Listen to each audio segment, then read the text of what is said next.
You finish talking, and suddenly everyone goes quiet. Not the good kind of quiet, the uncomfortable kind. Someone said it before, didn't they? You speak a lot. Maybe a teacher wrote it on your report card in grade school. A family member said it at the dinner table. A coworker gave you that look when you kept going past where most people would stop. And the strangest part? You genuinely didn't realize you were doing it. You weren't trying to dominate the conversation or interrupt. You were just talking, vulnerable, the doubt creeping in. But somewhere along the way, you started wondering, is something wrong with me? Why does this keep happening? Here's what most people don't understand. Psychology actually reveals. If you talk more than you realize, it's not a personality flaw. It's not selfishness or lack of awareness. Psychology shows that people labeled too talkative often share 6 specific cognitive traits, traits deeply connected to creativity, emotional intelligence, and how certain brains are uniquely wired to process information and connection. And here's what makes this even more interesting. Research suggests only about 20% of people carry these specific patterns. So if this describes you, your brain is literally wired differently from most people around you. Maybe conversations feel like a stream of thoughts you can't control. You interrupt people, not to be rude, but because your brain finished their sentence 3 thoughts ago. You've been told you dominate conversations and felt genuinely hurt because that wasn't your intention. You leave social situations replaying everything, wondering, did I talk too much again? People seem interested at first, then slowly disengage, and you can't figure out what changed. Maybe you've been called intense or a lot, and those words stung because you were just being yourself. If this sounds familiar, here's what you need to understand clearly. This isn't a character flaw, it's a cognitive pattern, and patterns come from somewhere. People who talk extensively without realizing aren't trying to dominate. They're not showing off or being self-centered. They're processing out loud, and there's a neurological reason for it. Psychologists have identified specific cognitive and emotional traits that show up consistently in people who talk more than they realize. These aren't flaws. They're features of how certain brains work, but when you don't understand them, they can affect relationships, how others perceive you, and how you see yourself. Today we're breaking down 6 traits that explain why some people talk more than they realize. And once you see which ones you carry, you'll finally understand what's been happening in your conversations and how to work with your natural patterns instead of fighting them. So let's start with the trait that explains everything. Pattern number 1, rapid thought processing. The first trait, your brain processes information more efficiently than most people speak. If you have this trait, thoughts don't arrive one at a time. They come in clusters. While someone is talking, you're already 3 steps ahead, connecting ideas, forming responses, and building on concepts. So you interrupt, not from rudeness, but from cognitive speed. You finish people's sentences, sometimes out loud, sometimes just in your head while you wait for them to catch up. Waiting for someone to complete a thought can feel almost uncomfortable because your brain has already moved forward. And here's the thing, you don't realize you're going faster. To you, the pace feels normal. Your internal experience is seamless. But to everyone else, you're moving through a conversation at a much accelerated rhythm than they are. Psychologists who study conversation dynamics note that people with high processing speed often experience what's called conversational pace mismatch. It's not that they don't care what others are saying, it's that their mental pace is different from the social tempo.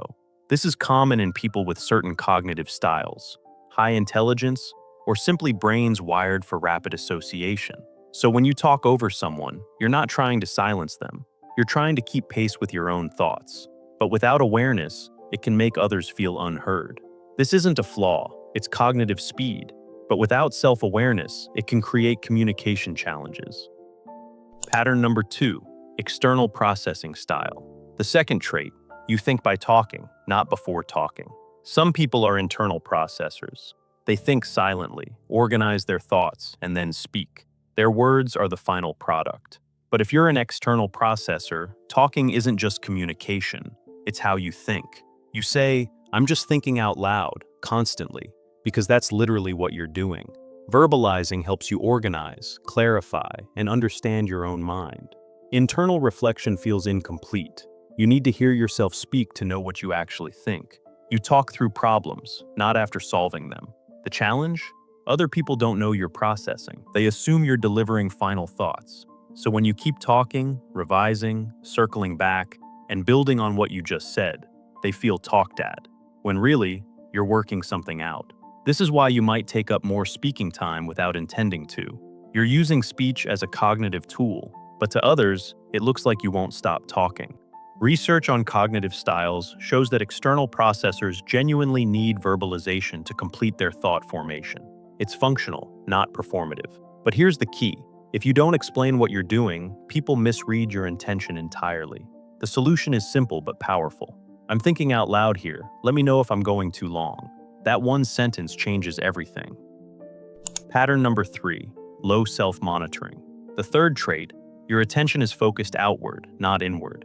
You're not tracking yourself. Self-monitoring is the ability to observe yourself while you're interacting. It's the internal question. How am I coming across right now? How much have I been talking? How are they responding? Some people do this automatically, constantly scanning their own behavior and adjusting in real time. But if you're naturally low on self-monitoring, your attention is fully absorbed in the content of the conversation, not the process. You don't notice how much time you've been talking. You miss social cues, changes in eye contact, body language shifts, subtle signals that someone wants to speak. When someone says, "You've been talking for 20 minutes, you're genuinely surprised. You're engaged with the topic, following the thread of ideas, but not watching the dynamic.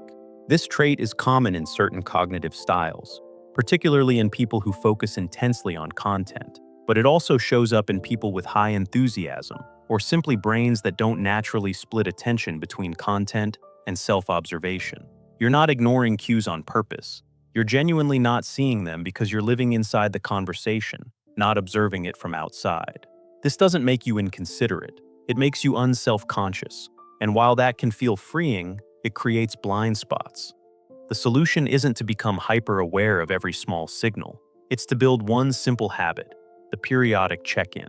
Every few minutes, pull your attention back and ask, am I talking or listening right now? That's it. That small moment of noticing can shift everything. Now, the next pattern, pattern number 4, is the one that catches most people off guard. Because it doesn't just explain why you talk, it explains what talking is actually doing for your nervous system. And once you hear it, you'll never see your conversations the same way again. Pattern number 4, speaking as regulation. The fourth trait, talking regulates your nervous system.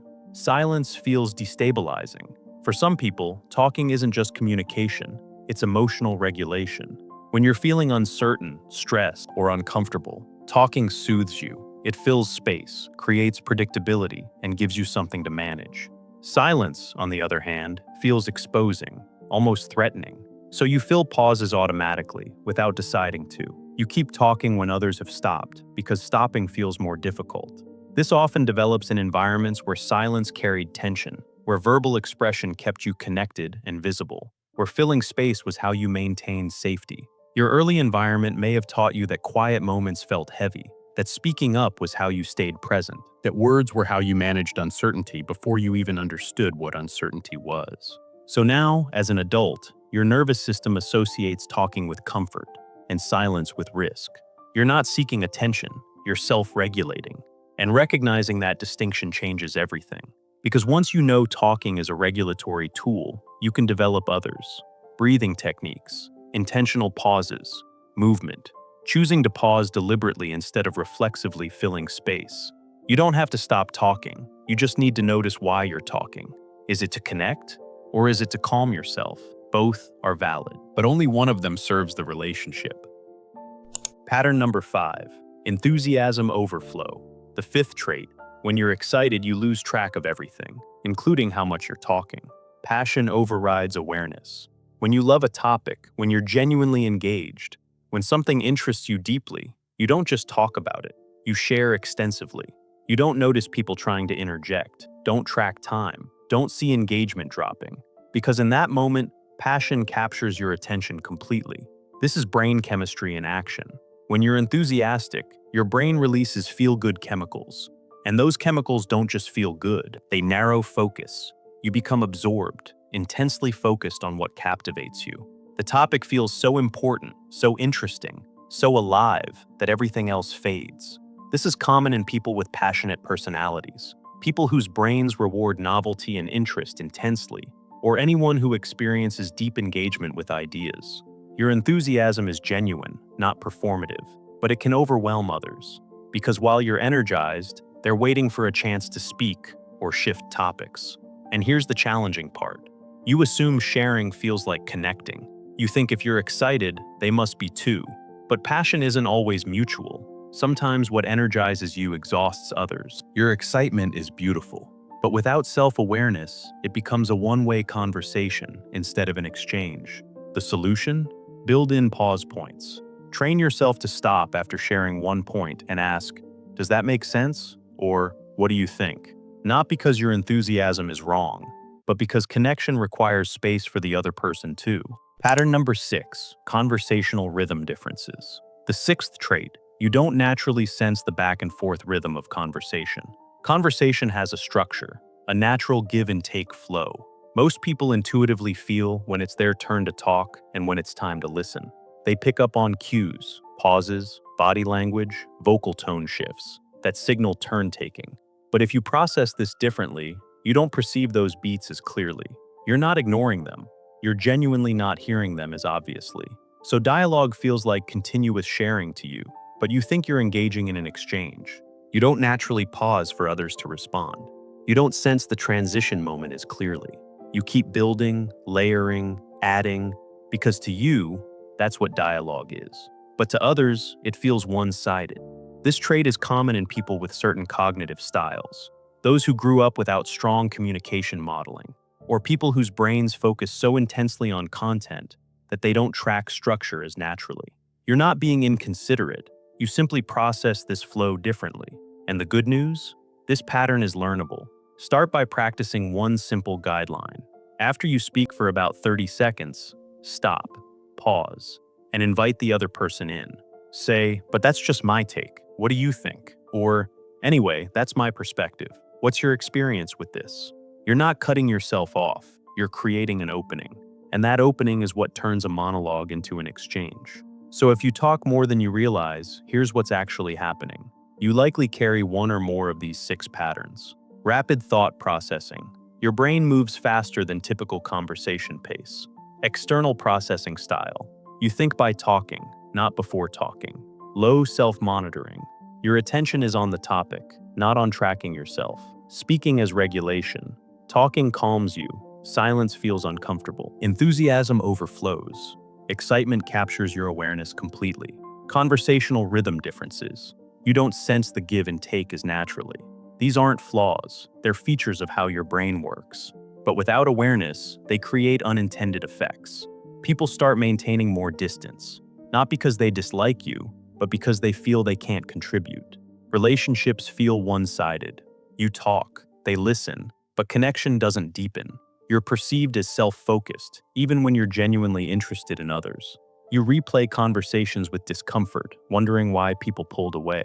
And slowly, you start to internalize, "I'm too much." That belief becomes your identity. But here's the truth, you're not too much. You're operating without full awareness. And now, you have it. So what do you actually do with this information? You don't need to stop talking. You need to start becoming aware. Before we get into these tools, you might want to save this video, because these are the kind of strategies you'll want to come back to more than once. Here are 5 practical tools that can change how every conversation feels from now on. 1. The pause practice. After you finish a thought, count to 3 before speaking again. This creates space for others to respond. Practice saying, "I'll stop here. What do you think?" 2. The balance check. Aim for roughly balanced speaking time. Not perfect equality, but awareness of the ratio. Ask yourself mid-conversation, "Have I asked a question recently?" 3. The self-check question. Midway through talking, ask yourself, "Am I processing out loud or am I sharing something useful?" If you're processing, say it. "I'm thinking out loud here. Let me know if I'm going too long." This makes your pattern visible and gives others permission to interject. 4. The body language scan. Train yourself to observe. Are they leaning in or pulling back? Are they making eye contact or looking away? Set a mental reminder. Every 2 minutes, check their body language. 5. The closing invitation. End your thoughts with an opening. "But that's just my perspective. What's yours?" Or, "I've been talking quite a bit, haven't I? Your turn." This signals awareness and creates space. The key mindset shift. Awareness is the bridge between your intention and your impact. Without self-observation, even good intentions can feel overwhelming to others. So, the goal isn't to become quiet.